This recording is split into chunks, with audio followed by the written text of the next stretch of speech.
But something that I was expecting you to speak on a little bit when we're talking about staffing and challenges of staffing is stealing. because Ah, because I know for a fact that there is no business that runs like the type of things. In fact, even businesses that there's nothing people cannot steal is what I've discovered. yeah. If you want, They'll always be creative about be stealing. selling the heaviest thing in the world that cannot be concealed and cannot be smuggled out of, people will find a way to steal it. So I imagine you are didn't a ship disappear in Nigeria that you're looking for? So what can be heavier than a ship? exactly. So it's now like it's very concerning for me when I see businesses that they sell consumables in every sense of the word. Like it's consumable like directly, and it's also consumable in the sense that it is a fast moving thing in the market. So have you had any experience with that? How how did you Have I manage that? had or am I having? I mean, it's so stealing.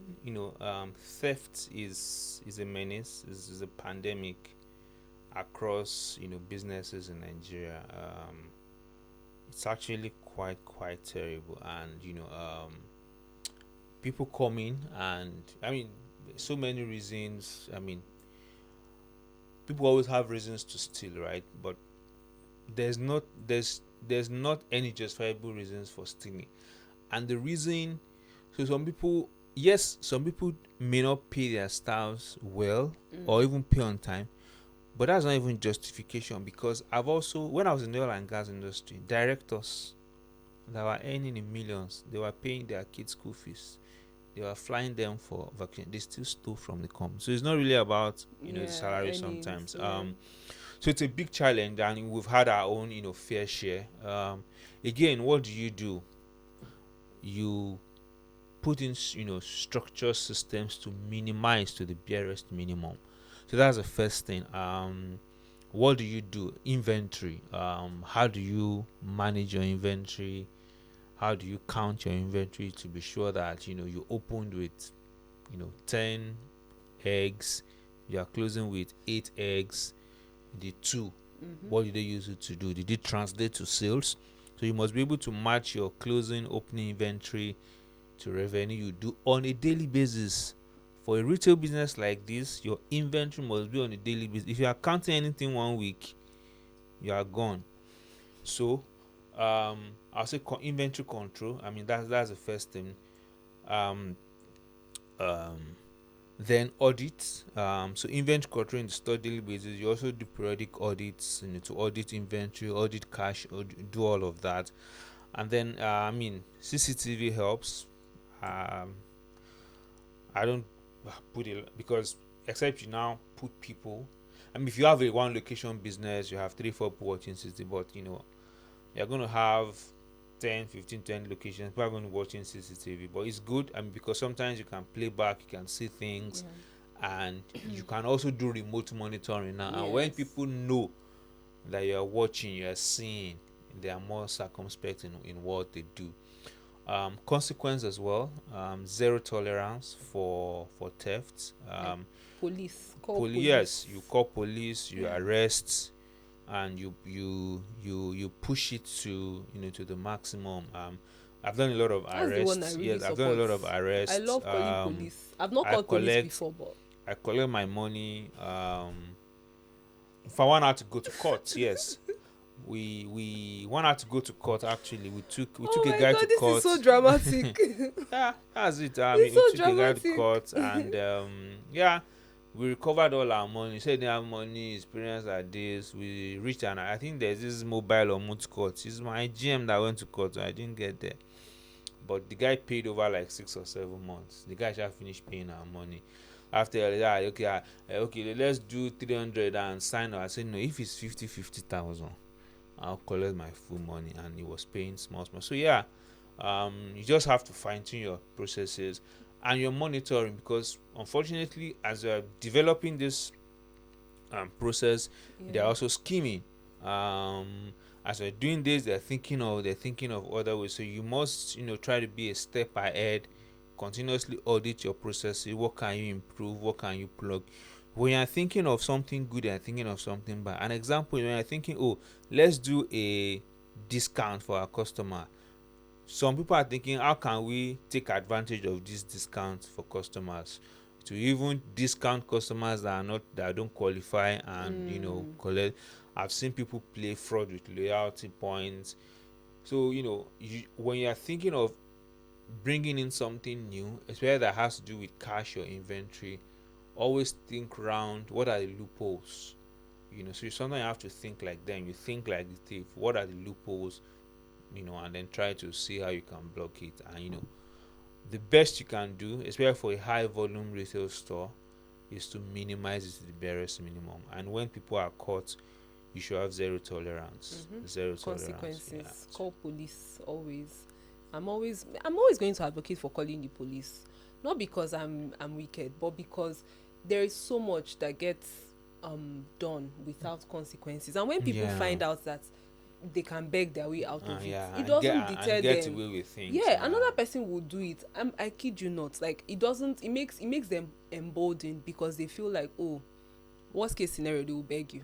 They will beg you. They will now bring their mother from the village to come and beg you. And then there will be stories this, stories that. Nah, I don't know. It's a very concerning thing for people in the retail business. So I just had to something happened. Make sure. Something happened, like few days, like few weeks. One guy eats my car behind, and it was very bad. And then I don't know, between himself and he was a driver as well, I think the guy said he would be the one to pay.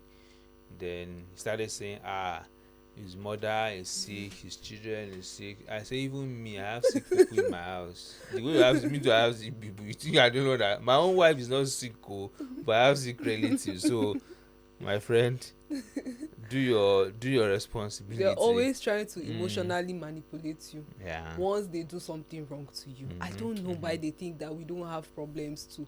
You will come, I was on my own, you came, you stole from my shop after I tried to It's employ a Nigerian you. thing. They expect you to have sympathy. No, sympathy is for or not take it too far. No, there's nothing like that now. That's why there's police. If there wasn't police, right, we can have mercy on anybody. You can make a case for an armed robber. Oh, they did not have food. That's why they came to rob your house. That's why they shot somebody by mistake. Like, so why are we having mercy on that person? No. Consequences. Actions will always have consequences. I'll always be an advocate for that. So now we've spoken about staffing, and there's something that I saw on your Twitter. I think that post went kind of viral about you had spoken about the store manager now, but okay, just for context. So the person you said the person was selling chalk or something. Yeah. The person was selling chalk, and you employed the person, and she grew through the ranks and all of that. So how would you say she made an impression on you, moving from chalk that is inedible and obsolete into selling your business that is quite a new thing for people, and for people that are different? So how would you say that made an impression on you? I was interesting. I mean, that's why sometimes an entrepreneur, sometimes you go with your intuition, you listen to what's been said, what's not being said, all of that. So I remember that interview vividly. We had that interview at Excellence Hotel in Ogba. There were about 6 or 7 candidates, and we had narrowed them to 2. And then there was one-on-one interview with a panel of like 4. I told you from the early days, it was one small Ogba shop, but it was serious. I had 4 points panel, myself, my wife, an HR professional that we met, and my friend that we worked together. It was a serious panel. It was just a store supervisor for a shop that had 4 staff, but you needed to prove that you qualified to be here. So on the one-on-one panel, and both of them were doing well, and my friend just said, in 2012, in 2012, for someone to be selling chalk and he's doing well, like how many people are still using chalk, that this person must have energy, this person must be resilient, this person must be pushful. And that was just a funny conversation, but of course she had gone through all the stages. She was good, so we employed her, and she came in with a lot of energy, a lot of passion. I mean, someone that was selling chalk before, you can imagine the kind of passion you needed to sell chalk. you know. When was the last time you bought chalk? Have Chalk, you bought right? chalk Yeah. before, Seth? So someone that was selling chalk had a lot of energy and passion. She brought that same passion to work from day one, up to now, She brought that energy to work. She was very open to learning, very open to growth. By the time the business had grown up to a point, and I started to see that, because she was more of a generalist, this business may outgrow our capacity. Uh, my wife being an HR professional, so we designed a program for employees. It was a mentorship program, and after going through that program, she said, okay, my strength is I like supply chain, I like logistics, and so we drew up like a growth program for her. She took some courses in supply chain, and they went for international certification, and then we just helped her, and we also created an education policy, you know um that if you did any certification or any certification or post BSc program that was relevant to the business, you're going to get 30% back, of if you pass. So I'm not going to fund failure. And she took advantage of that, went for that, got a certification. We refunded her. A number of people are taking advantage of that, and she just continued to grow through the system. And today the business benefits from it, she benefits from it. And so we've always been big on ensuring that as the business grows, the people within the business grows as well. And so that has helped people to stay loyal to the business and to put their best, even if I've had people spend. I don't have a problem with you coming and going. Where you are there, just put in your best. I never have a problem. I mean, except for there's always job abandonment, where that entry level stage. People that are working in the store for whatever reason. But like they'll just go. Yeah, I mean, they'll just go. But apart from that, I don't have a problem with you coming to the business and going. I even expect people to go, right? So people come, spend 2 years, spend 3 years, but because the way the business is structured, they spend those 2-3 years and give their best. Like for So Fresh, almost I would say 90, if not 100% of everybody that's jackpot from So Fresh, I signed their either reference form where they're going to school, something. They even tell me like 6 months before, because I say it openly. If you want to jackpot, I'm even pro jackpot, I will sign it for you. Just have a plan of what you want to go and do. So we usually know 6-9 months before, because I'm one of them that did reference for them. So we start planning. Once they get the admission or they get something, we recruit, they train the person. So me, I don't have problem, right? And that helps people to know that, okay, this organization is also interested in my welfare, my well-being, my growth. And within the period they're there, they give in their best most of the time. Okay, that's good. So let's come back into like the business part now, minus the staff. So I'm sure it's a very interesting business, working I'll be working with food and nice you things look like that. You like food. I like food though. I'm a food person. I really enjoy food and the experiences that come with eating. I feel like food is so fun. I can do like a whole session just talking about food. Okay, let's come back to business. So let's speak about customer behavior, and how you handle if it's criticism or if it's negative feedback, stuff like that. How would you handle it, and how would you advise people that have such types of businesses to handle the difficult customers, to encourage the helpful customers, to take the good and also take the bad, everything, take it in good faith? How would you advise people to do that, and how do you do it? I love customer feedback. I love customer complaints. I love it. And my people used to be confused, because the mantra we had then was that the one of the best customers are the people that come back to complain. The worst ones are the people that go away, they don't say anything, they tell many others. When a customer comes back to complain, is usually because they want you to do better and they still want to remain customers. If they never had the intention of remaining customers, they will just walk away. So we have a very, very open culture to customer complaint, customer feedback, and we really value it. We really value it at So Fresh. And um, so once we receive a customer complaint, for me is a data point, because what I say is if one customer is experiencing that, many more customers may be experiencing that. And so of course we make sure that we do everything to resolve the customer, make them happy. But the bigger question is, what have we learned from this? How do we improve this? What do we need to do differently? Sometimes is in communication. For example, there was a time when the pictures and the messaging on our website was causing a lot of issues. It wasn't as if the products were bad, but people had a different impression when they went on the website. So because we listened to the customer, it was important for us to change that. So it was just a communication issue. I remember that there was a particular incident that happened, and a customer said she's allergic to bananas, and she took a smoothie and she said they added banana, and the staff insisted that no, they did not add banana, and there was back and forth. And I told them, wait, let's step back, let's investigate the process. We found out that somebody had used the knife to cut banana, and she also just used that knife to cut the customer's products, even though there was no banana in it. Of course, I was shocked that somebody could be that sensitive with just a knife.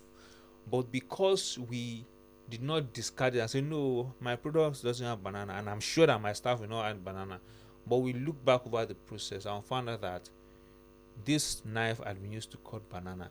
And so that made us change something in our process, in terms of even when you finish making a smoothie, when you finish making a juice, what do? Cross contamination. I mean, it's not really contamination, but I mean, it's still cross contamination of fruits, knives, and all of that. So that's why I see customer feedback. It's their data points, and it helps you improve your system. So I love it. We welcome it. We go out to search for those customer feedback. So those are the customers that complain. They're one of your best customers. They really tell you what's working and what you can do better. Of course, to the customers that are very satisfied, those usually will not come back, and you may not even know what you're doing well. So your job is to go after them and take customer feedback forms, find a way to get their data, and because all those feedback, by the time you put them together, it gives you a more robust status of your business, what you can do differently, what you can add, what you can change. Amazing. And now that So Fresh is 15 years this year, is there anything else that you think you want to do with the business? Is there any evolution that you see coming anytime soon? Right now, in terms of our products and offerings, we're at a very good place. The big drive for us is to make these amazing products available to many more people. So growth, expansion, both physical and online. That's the two-pronged strategy we have now, is to expand physically and also expand online. In the last 2 years, we are now in 4 cities. We're in Port Harcourt, we're in Ibadan, we're in Ogun State, but it's like an annex of Lagos, but we're in Ogun State, and we're in Abuja, we're in Lagos. So the plan is to keep growing, keep expanding, and then in another 2-3 years, we are starting to look at the rest of Africa as well. So really, is to continue to push the brand, create more avenues for people to have access to fresh, healthy food. So that's the goal for the business. There are lots of business owners that may be stuck, they may be lost, and they want maybe some advice, motivation on how they can push forward and know that everything will be fine at the end of the day. For people like that, what would you tell them? I mean, business advice is one of the difficult things to give, but I'm just going to quickly say a couple of things. So, like I alluded to, the first thing is that as an entrepreneur, one of the biggest arsenals you have is planning. So you want to always constantly be thinking about your business. As an entrepreneur, you must be able to live in two worlds: the present and the future. So you are focused on what do I need to do today to make the best of the opportunities, and how can I, tap into the opportunities in the future, because what you don't plan for in the future can actually, be detrimental to your business.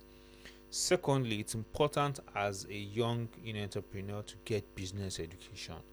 Nobody was born knowing how to run a business. You can learn by experience, which could be costly, or you can seek knowledge, and helps you manage and navigate that better. So as you get a business education, we could start from free resources online, YouTube, even Instagram, courses, cheap courses and all of that. But as you grow in business, you have to constantly be learning about the world of business. It's an entire world. Yeah. After 10 years, 15 years, you're still learning, you're still growing. I think those two things, and just for them to know that things don't always go according to plan. There'll always be twists and turns, but your ability to step back, assess the situation, and make judgments. When you make a choice or when you make a judgment, if it doesn't go well, don't beat yourself too much. Yes, it can be disappointing. You could feel, oh, if I had done this, if I had done that. The truth is that you never know. So you make wrong judgments, you make wrong calls, but you learn from it, you pick yourself back up, and then you keep going. As long as you're getting better, learning, improving, you'll succeed. Amen. So that sounded like a prayer. So I had to end this with amen. Thank you so much. This has been such an insightful episode. I really love, personally, I would say that I really love hearing the backstory. That's something I really enjoyed, because it's nice to see when things, or to see how things came to be. I like stories, I like journeys like this, and yours has been nothing short of interesting. And at this point, unfortunately, we have to end the episode. Would have loved to keep going on and on and on, but we have to let him go at some point. And I'm so glad that you honored our invite. I'm grateful that you are here, and I'm sure our audience is even more grateful, because it's a privilege to hear from you, to hear your story, and to hear advice from you, having built such a successful business that is running out of different states in the country at the moment. And we hope that we will get a So Fresh Kenya, a So Fresh South Africa coming to a city near you very soon. Very, very soon. So Fresh Anambra. I'm from Anambra, so maybe you can do So Fresh Anambra for us, Abby. Why not? Yeah. All over. Abby, thank you so much for coming on here. It's been an insightful conversation, really amazing.